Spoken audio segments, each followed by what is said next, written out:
The Things They Carried by Tim O'Brien. Tim O'Brien was no soldier. He was an intellectual. He was headed to Harvard for grad studies in the fall. He couldn't fight in some war. He was above it. How could he go to Vietnam? He had two options: run off to Canada or go fight in a war that he didn't believe in. Soon he realized that sadly he had no other choice but Vietnam.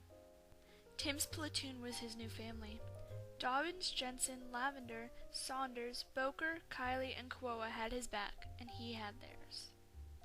In Vietnam, there are casualties. This is something Tim must learn the hard way. But no matter what happens, they have each other. Everyone deals with things differently, and this was portrayed through the things that the soldiers carried, both physically and emotionally.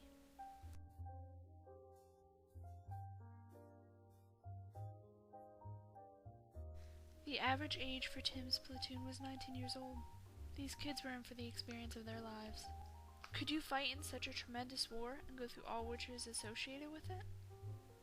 Tim O'Brien and the rest of the men of Alpha Company must deal with their own amount of loss and sadness as the war rolls on.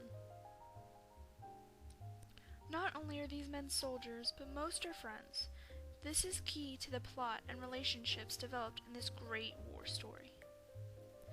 Read The Things They Carried by Tim O'Brien to discover how Tim and the rest of the Alpha Company grow and change as the Vietnam War rages on.